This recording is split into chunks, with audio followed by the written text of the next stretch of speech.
कहानी छत बनाने वाली, लेखिका मनु भंडारी। दरवाजे के बाईं ओर की दीवार पर लगी नेम प्लेट को 2 बार अच्छी तरह पढ़ने के बाद बड़े झिझकते से हाथों से शरद ने कुंडी खटखटाई।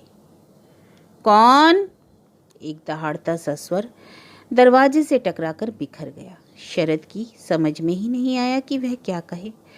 एक बार तो मन हुआ कि चुपचाप चल दे और होटल में टिक जाए, पर रिक्शा जा चुका था। तभी भीतर से खड़ाऊ की खटपट करीब आने लगी और भड़ाक से दरवाजा खुला। धोती को तहमद की तरह लपेटे, बनियान पहने, ललाट पर लंबा सा तिलक लगाए जो व्यक्ति सामने दिखाई दिया वही ठाकुर ताऊजी हैं। यह समझने में शरद को देर नहीं लगी। उनके चेहरे पर फैला प्रश्नवाचक भाव और अधिक गहरा होता गया। उसके पहले ही शरद ने बड़ी नम्रता से हाथ जोड़कर कहा, नमस्ते ताऊजी। क्षणांश के लिए घनी बाहों के नीचे आंखों के कटोरे कुछ सिकुड़े, ललाट की 3 सलवटें कुछ और अधिक उभर आई। सामने रखे सामान की ओर उड़ती सी नजर डालकर उन्होंने फिर शरद के चेहरे की ओर देखा और अनुमान लगाते से स्वर में बोले, कौन तुम पन्ना हो क्या? बहुत दिनों बाद अपने बचपन का नाम सुनकर शरद को हंसी आ गई। मुस्कुराता सा बोला, हाँ जी हाँ। और इसके साथ ही सामने वाले व्यक्ति का तिलक फैल गया। चेहरे के सारे तनाव ढीले पड़ गए और शरद ने अपनी पीठ पर एक स्नेहिल स्पर्श महसूस किया। कमाल है भाई, कोई खबर नहीं, सूचना नहीं, मैं तांगा भेज देता लेने के लिए। आओ। शरद ने अपना सूटकेस और बैग उठाते हुए कहा, मैंने सोचा घर तो ढूंढ ही लूंगा, सवेरे सवेरे बेकार तकलीफ होगी। वाह, अरे इसमें तकलीफ की क्या बात है भला? फिर शरद को सामान उठाई देकर कुछ परेशान से बोले, अरे सामान यहीं रख दो, अभी तुम्हारा कमरा ठीक हो जाएगा तो वहीं पहुंच जाएगा। और फिर जरा व्यस्त भाव से भीतर की ओर झांक कर बोले, सुनती हो मोंटू की माँ, देखो तो कौन आया है। मोंटू की माँ ने सुना या नहीं, इनकी तनिक भी चिंता किए बिना शरद की पीठ पर हाथ रखकर वे उसे भीतर ले गए। शरद को पिताजी की याद आ गई। आदर्श परिवार किसी को देखना हो तो ठाकुर साहब का देखो, क्या डिसिप्लिन है, क्या बच्चे हैं। और शरद ने एक उड़ती सी नज़र कमरे में डाली। बैठो। ताऊजी खिड़कियां खोलने लगे। रामेश्वर मजे में है, तुम्हारी अम्मा, बाल बच्चे? शरद जी करता रहा। वह शायद घर की बैठक है, शरद ने अनुमान लगाया। 2 तख्त जोड़कर मोटा सा गद्दा बिछा रखा था जिस पर हल्की सी मैली हुई चद्दर बिछी थी। 3 तरफ गोल तकिए थे। दीवारों पर सुनहरी फ्रेम में मड़ी गोपियों के साथ खेलते हुए कृष्ण, शिव पार्वती। एक कैलेंडर लटका था जिस पर कल की तारीख लगी हुई थी। दीवारों पर 2 तरफ सिंदूर से स्वास्तिक चिन्ह बने थे। सामने की दीवार के बीचों बीच दीवार घड़ी टंगी हुई थी। तख्त से कुछ हटकर दोनों ओर की दीवारों के सामने 2-2 टीन की कुर्सियां रखी थी जिन पर रंग बिरंगी फूल कड़ी सफ़ेद गद्दियां बिछी थी। तुम आए, बड़ी खुशी हुई, पर आने से पहले तुम्हें खबर जरूर करनी चाहिए थी। शरद को कुर्सी पर बैठाकर स्वयं तख्त पर बैठते हुए उन्होंने कहा, वैसे कोई 1 महीना पहले रामेश्वर ने लिखा था कि पन्ना 1 हफ्ता के लिए यहाँ आकर रहना चाहता है। सो यदि घर में दिक्कत हो तो किसी होटल में इंतजाम करवा दीजिए। जी वो शरद कुछ कहने ही जा रहा था कि बीच में ही धाड़ उठे। जी क्या? घर होते हुए तुम होटल में ठहरोगे? होटल भी कोई भले आदमियों की ठहरने की जगह होती है। रामेश्वर बड़ा शहरी हो गया है, अपनापन अब उसमें रहा ही नहीं। वरना जब यहाँ था तो घरों के बीच जरूर दीवार थी, पर हम लोगों के मन तो एक थे। तुम्हें तो क्या याद होगी उन दिनों की, मुश्किल से 9 बरस के रहे होंगे। और जैसे उनकी आंखों के आगे वे दिन उभर आए। छोटू, मोटू, पन्ना, मोती दशरथ के 4 बेटों की तरह रहते थे। उनके चेहरों पर ममतामय उल्लास चमकने लगा। शरद मोटू छोटू के बारे में पूछने ही जा रहा था कि तभी थोड़ी तक घूंघट निकाले एक महिला दरवाजे तक आकर ठिठक गई, इस दुविधा में कि भीतर घुसे या नहीं। अरे आओ, देखो पहचानती हो इन्हें? शरद ने हाथ जोड़कर उठते हुए बड़ी नम्रता से कहा, नमस्ते ताई जी। पर इस संबोधन से भी वे शायद पहचान नहीं पाई, सो ज्यों की त्यों खड़ी रही। अरे पन्ना है पन्ना, पहचान नहीं सकी? अपने रामेश्वर का बेटा, बड़ा वाला। और ताऊजी हो करके हंस पड़े। ओ पन्ना है, खबर नहीं दी भैया, कोई लिवाने चला जाता। और भीतर जाकर ताई जी ने शरद की पीठ पर हाथ फेरा। ताऊ जी के मुकाबले में ताई जी की आवाज़ बड़ी धीमी और मुलायम लगी। नहीं नहीं, कोई जाता तो तकलीफ होती। ये शहरी लोग हैं आराम तलब, इन्हें हर बात में तकलीफ दिखाई देती है। स्नेह ने व्यंग के पैने किनारे को इतना मुलायम बना दिया कि बात मन में कहीं चुभी नहीं। रामेश्वर लल्ला तो अच्छे हैं, अम्मा मोती हीरा। अरे अब तो घूंघट खोल दीजिए ताई जी। शरद को इस घूंघट से बड़ी उलझन हो रही थी। भाई मेरठ छोटा सा शहर है, यहाँ बड़े शहरों जैसी बेशर्मी तो चलती नहीं। फिर हमारे घर की तो, पर मैं तो मोटू छोटू की तरह ही हूँ ना ताऊ जी। नहीं नहीं, ताऊ जी नकारात्मक भाव से सिर हिलाते हुए बोले। अपना जाया बेटा भी जब जवान हो जाता है तो नहीं नहीं, यह सब मुझे पसंद नहीं। शरद को बड़ा अजीब सा लगा। फिर एकाएक प्रसंग बदलकर वे ताई जी से बोले, अब तुम कुछ दूध लस्सी का सिलसिला तो बिठाओ, और हाँ सुनो, छोटी बड़ी बहू को कहो कि पन्ना के लिए ऊपर का कमरा तैयार कर दे। शरद ने आवाज़ की बुलंदी और रौब को भीतर तक महसूस किया। उसे लगा कि ताऊ जी केवल हुक्म ही दे सकते हैं, कभी इन्हें किसी के सामने याचना करनी पड़े तो उस समय कैसा रहेगा इनका स्वर। ताई जी लौट गईं। छोटू मोटू कहाँ हैं? शरद को खुद आश्चर्य हुआ कि जिस बात को वह सबसे पहले पूछना चाहता था उसे इतनी देर तक कैसे टालता रहा। इस घर में आने का सबसे बड़ा आकर्षण तो उसके हम उम्र छोटू मोटू ही थे। बचपन की स्मृतियों को सजीव करने में उसे सबसे ज़्यादा मदद तो उन्हीं से मिलेगी। वे दोनों मंदिर गए हैं। मंदिर? हाँ, यहाँ पास ही है। शरद ने के स्वर में लिपटा आश्चर्य का भाव वे शायद पकड़ नहीं गए। उसी सहज भाव से बोले, शाम को आरती के समय चाहो तो तुम भी चले जाना, बस आते ही होंगे, इतने में तुम भी नहा धोकर निपट लो। शरद का मन हो रहा था कि किसी तरह एक प्याला चाय मिल जाए तो हिले डुले, पर दूध लस्सी की बात सुनने के बाद उससे कुछ भी कहा नहीं गया। वह उठा, बरामदे में रखे अपने बैग में से तौलिया ब्रुश आदि निकाला और सूटकेस में से एक जोड़ी कपड़े। वह नल है, वहाँ दातुन कर लेना, उधर ही पैखाना और गुसलखाना है, इशारे से बताकर ताऊ जी फिर बैठक में चले गए। शरद कंधे पर तौलिया लटकाए, मुंह में पेस्ट लगा, ब्रुश दबाए 2 मिनट यूं ही निर्दोष्य सा देखता रहा।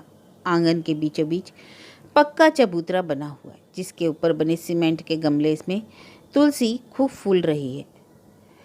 गमले के चौड़े से किनारे पर एक बुझा हुआ दीपक रखा है। आंगन के चारों ओर करीब 5-6 फुट चौड़ा बरामदा सा बना हुआ है और फिर कमरे। तभी पायल की झनक से उसका ध्यान टूटा। गुलाबी पीली साड़ियों में लिपटी, अपने को भरसक समेटती सी लंबा लंबा घूंघट काढ़े 2 महिलाएं हाथ में झाड़ू, दरी, सुराही आदि लिए बैठक के ठीक सामने की ओर बने जीने में घुस गईं। ये छोटू मोटू की बहुएं होंगी, शरद ने अनुमान लगाया, और एकाएक उसके सामने कुंतल का चेहरा घूम गया। बिना बाहों का ब्लाउज पहने, ऊंचा जूड़ा बांधे, जाने कि उसे भीतर ही भीतर हंसी आ गई। वह गुसलखाने में नहा रहा था कि उसे बाहर आंगन में 3-4 लोगों के पदचाप सुनाई दिए और फिर ताऊ जी का स्वर, अरे छोटू मोटू, पन्ना आए हैं लखनऊ से, अभी नहा रहे हैं। स्वर में उल्लास छलका पड़ रहा था। अरे हमारा बेटा चरणामृत लाया है, लाओ लाओ, इतना बड़ा हो। ताऊ जी शायद किसी बच्चे को कह रहे थे। एकाएक शरद के मन में छोटू मोटू को देखने का कौतूहल जाग उठा। उसने जल्दी जल्दी बदन पहुंचकर कपड़े पहने और निकला तो अरे पन्ना भैया, और लपक कर दोनों ने शरद के पैर छुए। पास खड़े ताऊ जी मुग्ध भाव से भरत मिलाप का यह दृश्य देखते रहे और शरद बेहद संकुचित हो उठा। उसे ध्यान आया, उसने तो ताऊ जी ताई जी तक के पैर नहीं छुए। ये लल्ला है मोटू के बेटे और ये मुन्ना है छोटू के बेटे, पैर छुओ बेटा ताऊ जी के। और ताऊ जी ने हल्के से बच्चों को शरद की ओर धकेल सा दिया। मोटू छोटू डील डॉल में शायद उससे 21 ही थे। चौड़े ललाट पर चंदन का टीका, दोनों के हाथ की कलाइयों में कलावा बंधा हुआ था। छोटू के गले में काली डोरी में बंधा ताबीज जैसे कुछ लटक रहा था। शरद उन्हें कुछ इस भाव से देखता रहा मानो पहचानने की कोशिश कर रहा हो।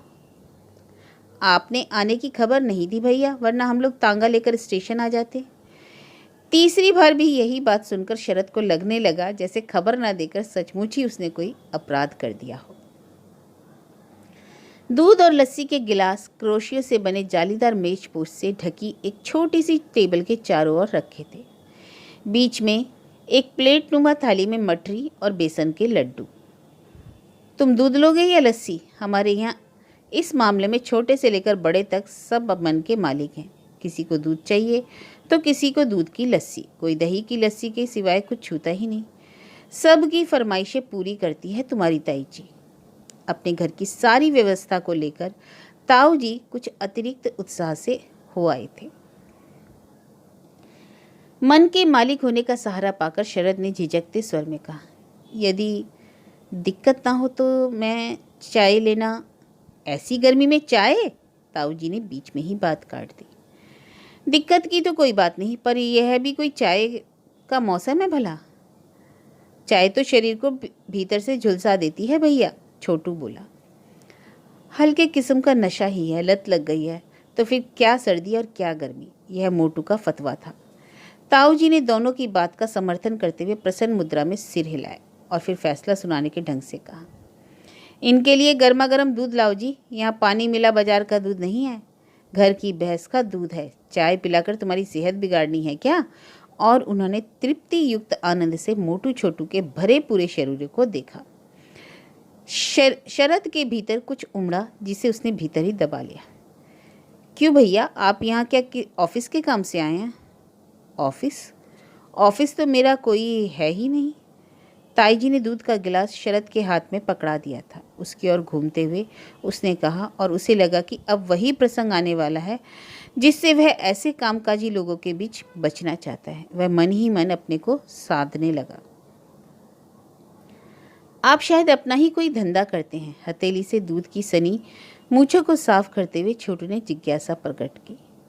शरद की समझ में ही नहीं आया कि वह क्या कहे। गोद में बैठे अपने 2-3 साल के पोते के मुंह में मठरी का चूरा देते हुए ताऊ जी ने पूछा, तुम वैसे आजकल कर क्या रहे हो? दूध का घूंट जैसे तैसे सटक कर आखिर उसने कह ही डाला, जी बस यूं ही कुछ लिखने विखने का शौक है। अरे वो तो तुम्हारा शौक है, मैं शौक की बात नहीं काम की बात पूछ रहा हूँ। दोनों हथेलियों को आपस में फट फट करके आपस में रगड़ते हुए उन्होंने मठरी का चिपका हुआ चूरा साफ किया। जाने क्यों शरद को लगा कि उसके कुछ कहने के साथ ही ये हथेलियाँ इसी तरह उसकी पीठ पर फटकारने लगेंगी। कुछ भिनभिनाते से संवर में बोला, बस अपना तो यही काम है, पर आमदनी का भी तो कोई जरिया होगा या नहीं? ताऊ जी के चेहरे पर असंतोष का भाव बढ़ता ही जा रहा था। इतनी देर तक शरद अपने लेखक को भीतर ही भीतर दबाए स्वयं बोल रहा था। अब जैसे एकाएक उसका लेखक उभर आया। सारा संकोच और दुविधा एक किनारे रखकर वह कुछ ढिठाई के स्वर में बोला, बहुत पैसा कमाने की या जोड़ने की अपनी तो कोई इच्छा नहीं है, गुजारे लायक इसी से हो जाता है। और उसने पैर थोड़े सामने को फैलाकर पीठ कुर्सी पर टिका दी, मानो पूरी तरह मोर्चे पर जम गया हो। लो बोलो, क्या कर लोगे अब मेरा? पर शायद ताऊ जी पर शरद के इस लहजे का कोई प्रभाव नहीं पड़ा। तैश में बोले, नो, यह भी कोई बात हुई भला? रामेश्वर ने हाड़ पेल पेल कर तुम्हें एमए करवाया, अब उनके बुढ़ापे में तुम अपना शौक लेकर बैठ जाओ।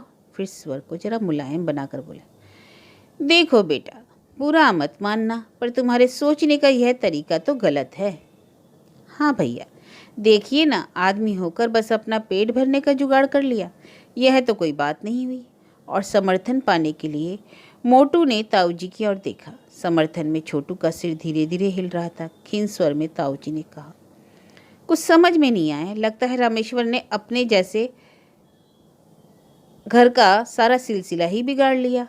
अब यहाँ होते तो कोई और समय होता तो पता नहीं शरद क्या कर बैठता, कम से कम अपना सामान लेकर चल तो पड़ता। पर इस समय वह केवल मंद मंद मुस्कुराता रहा, मुग्ध भाव से सुनने और दाद देने का पाठ अदा करते हुए छोटू मोटू और वक्ता ताऊ जी। उसके मन में एक विस्मयपूर्ण कौतुक के अतिरिक्त और कोई भाव नहीं आ रहा था।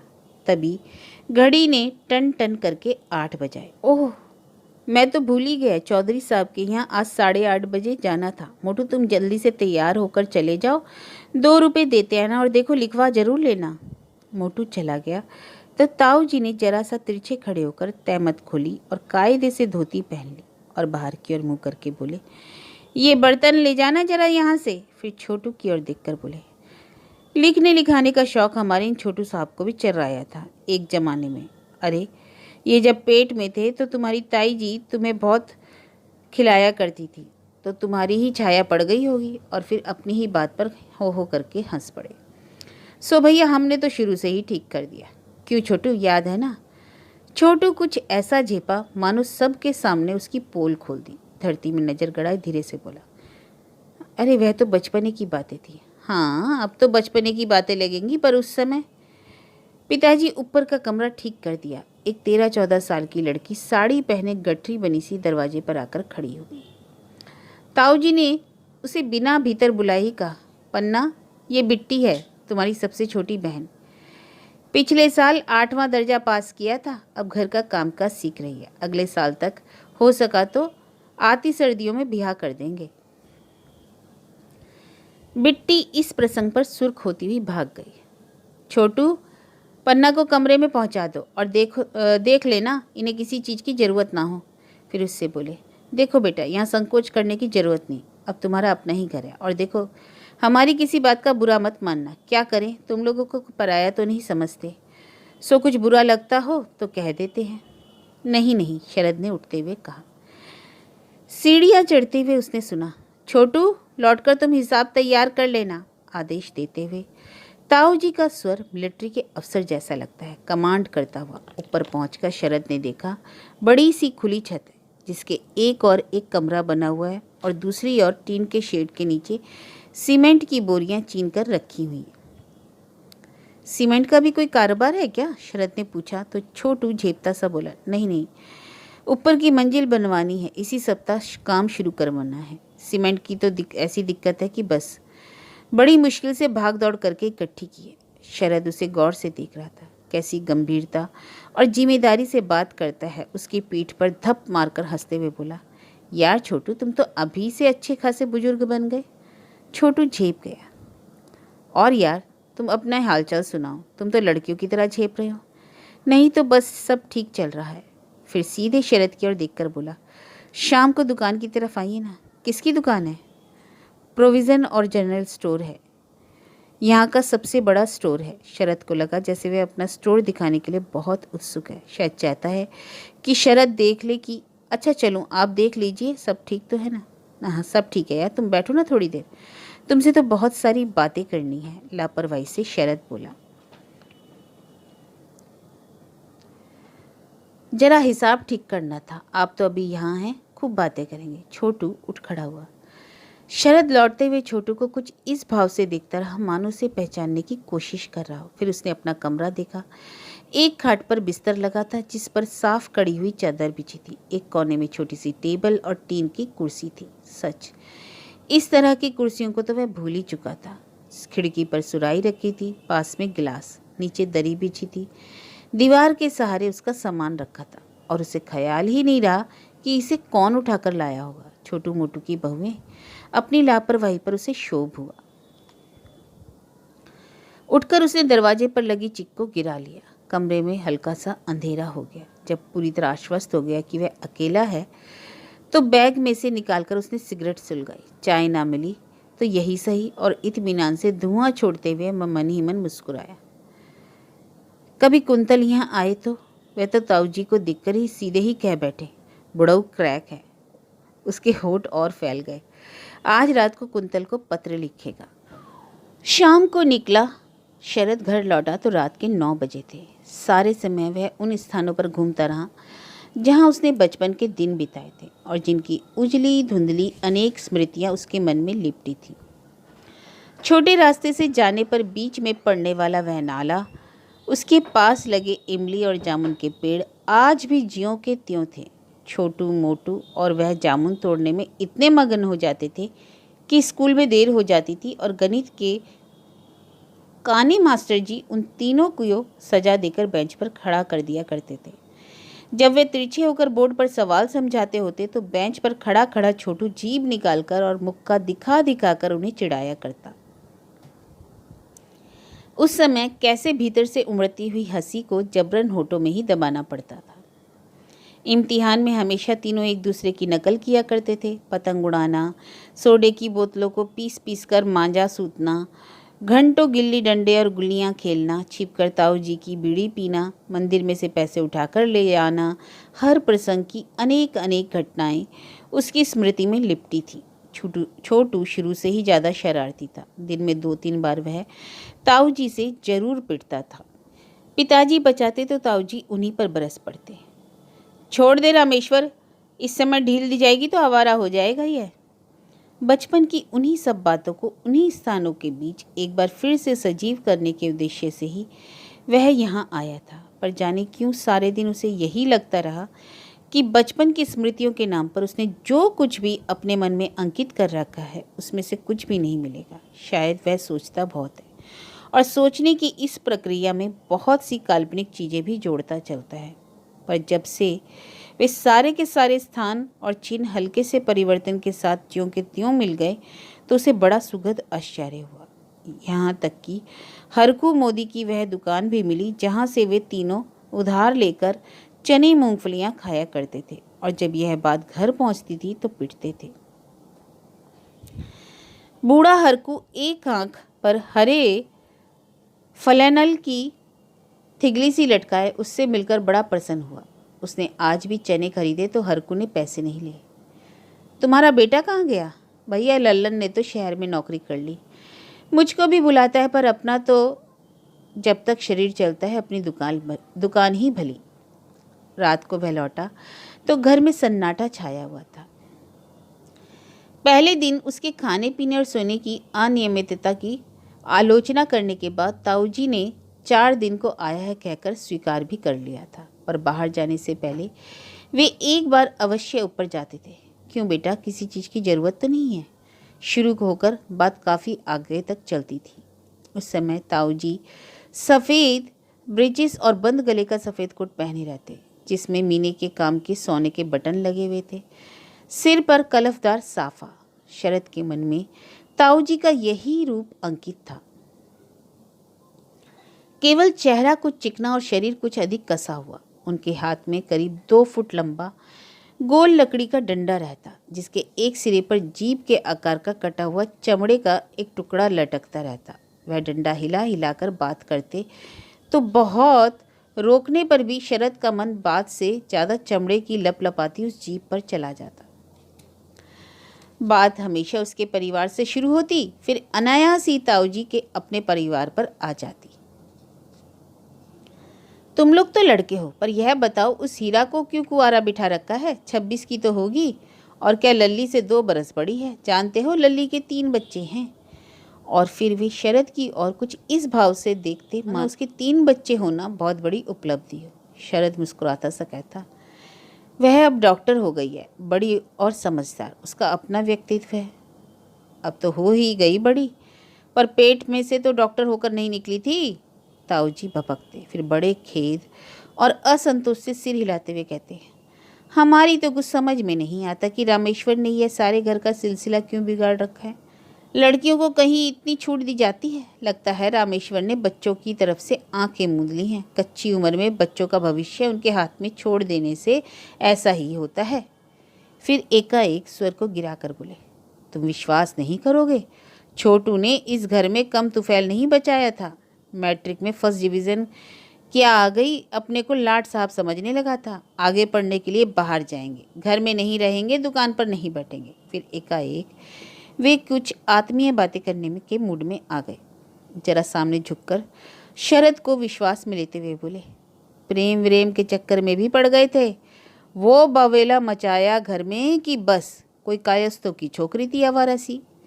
एकाएक शरद की जिज्ञासा जागी, पर पता नहीं उन्होंने शरद के सामने वह सब कहना उचित नहीं समझा या फिर वह प्रसंग दोहराना ही उन्हें अरुचिकर लगा। सो उन्होंने बात को वहीं तोड़कर उसका सारा निचोड़ कर सुना दिया। सो भैया, घर है तो ऊंच नीच तो लगी ही रहती है। जमाने की हवा है तो बच्चे उससे अछूते थोड़े ही रहेंगे। पर घर का जमा जमाया एक सिलसिला हो तो सब ठीक हो जाता है। बच्चे जब भटकने लगे उस समय भी यदि उन्हें ठीक से गाइड ना कर सके तो लानत है हमारे माँ बाप होने पर। और एकाएक ताऊजी ने डंडा मेज पर जमाया तो चमड़े की वह जीभ एक बार फिर हवा में लपलपा उठी। शरद को लगा कि प्रतिवाद करने के लिए यदि उसने चू भी की तो वह जीभ उसे निगल ही लेगी। पुरानी एसोसिएशन ताज़ा होते ही शरद को जैसे लिखने का मूड आ गया। देखे हुए स्थानों का एक एक डिटेल वह अपनी डायरी में नोट करने लगा। सिनेमा के ट्रेलर की भांति नीचे से छोटू मोटू और ताई जी की बातों के प्रसंगहीन टुकड़े उसके कानों में पड़ते रहते। अम्मा, महादेव जी के मंदिर में एक बड़े चमत्कारी महात्मा आए हैं, उन्हीं से लेकर ताबीज बांधो, वैध में से ये गठिया ना जाएगी। मोटू भैया, हाथरस वालों को मैंने जवाब दे दिया कि बिना जायजा जुड़ाए तो हम संबंध नहीं कर सकेंगे। शंकर लाल के लड़के ने किसी बंगालिन से शादी कर ली, माँ बाप बेचारे झक मार रहे हैं। अरे हरदई चाची के मरने पर बेटों ने कह दिया हम 13वीं नहीं करेंगे। सीमेंट के 20 थैलों का इंतजाम और हो गया है, अब काम शुरू करवा देना चाहिए। मजदूरों के दिमाग भी आजकल आसमान पर चढ़ रहे हैं। पर जैसे ही ताऊजी आते सारे घर में उनका स्वर गूंजने लगता और बाकी स्वर जैसे उसी में डूब कर रह जाते। मैं कहता हूँ इन लल्ला मुन्ना को तो कुछ सिखाया करो, औंधे लेट कर पढ़ रहे हैं, यह भी कोई ढंग हुआ पढ़ने का। तुम लोगों को हमने होशियार कर दिया, अब इन्हें तो तुम देखो भालो, दुनिया भर के आदेश, दुनिया भर की हिदायतें। आज बाहर नहीं गए? ऊपर चढ़ते हुए ताऊजी ने पूछा। बस यूं ही जरा कुछ लिखने बैठ गया था। पेन बंद करके कुर्सी से जरा सा उठते हुए शरद ने दरवाजे पर खड़े ताऊजी का स्वागत किया। शाम को सब लोगों से मिलजुल ले आता हूँ, इसी बहाने थोड़ा घूमना भी हो जाता है। शरद चुप रहा और वे बाहर छत की ओर देखने लगे। धूप छत पर से कभी की सिमट चुकी थी। इस समय हवा में थोड़ी ठंडक भी आ गई थी। हवा यहाँ खूब चलती है। फिर 1 मिनट ठहरकर पूछा, रामेश्वर मकान बनवा रहा है या नहीं? शरद को लगा अब वे अपने मकान की बात करेंगे। हमने तो भाई सिर छिपाने और पैर टिकाने के लिए यह मकान बनवा लिया। होठ दबा लेने के कारण शरद की हंसी मुस्कुराहट बनकर रह गई। कुछ भी हो भाई, अपने मकान की होड़ नहीं। क्यों? समर्थन के अतिरिक्त शरद के पास और कोई चारा भी नहीं था। 2 कमरे छोटू के लिए, 2 मोटू के लिए, बिल्कुल अलग। अब ना किसी का लेना ना देना, साथ रहकर भी हमारे यहाँ सब स्वतंत्र है। मैंने नियम बना दिया है कि रात 9 बजे के बाद कितना भी जरूरी काम हो बेटे और बहुओं को उनके कमरों से नहीं बुलाया जाएगा। फिर काम भी ऐसा बांट रखा है कि झगड़े की कोई बात नहीं। फिर गर्दन जरा आगे की ओर झुकाकर पूछा, तुम्हें आए 3 दिन हो गए, कभी देखा तुमने बहुओं को लड़ते हुए? सुनी उनकी तू मैं? शरद को पहली बार ख्याल आया कि उसे तो आज तक यह भी नहीं मालूम पड़ा कि मोटू की बहू कौन सी है और छोटू की कौन सी। उसके कमरे की खिड़की से नीचे के आंगन का जो थोड़ा सा भाग दिखाई देता है, वहीं से उसे कभी कभी रंगीन साड़ियों की झलक मिल जाती है। ना भी मिलती है तो दूसरे दिन आँख खुलते ही सामने तार पर फैली हुई साड़ियों से वह अनुमान लगा लेता है कि कल ये साड़ियाँ उनके शरीरों पर रही होंगी। सो भैया, हमने तो शुरू से ही ऐसा सिलसिला बिठा दिया है, झगड़े टंटे की कोई गुंजाइश ही नहीं। फिर सामने रखी सीमेंट की बोरियों की ओर देखकर बोले, भाग दौड़ करके सीमेंट इकट्ठी की, अपने रहते रहते ऊपर की मंजिल भी बनवा दूँ, कौन जाने आगे क्या हो। यूं भी अब छोटू मोटू के बच्चे बड़े हो रहे हैं। मैंने तो इसी इरादे से छत छोड़ दी थी। बच्चे जब तक छोटे रहे खेल कूदे, बड़े होने लगे तो सिर पर छतें डलवा लो, कमरे बन गए।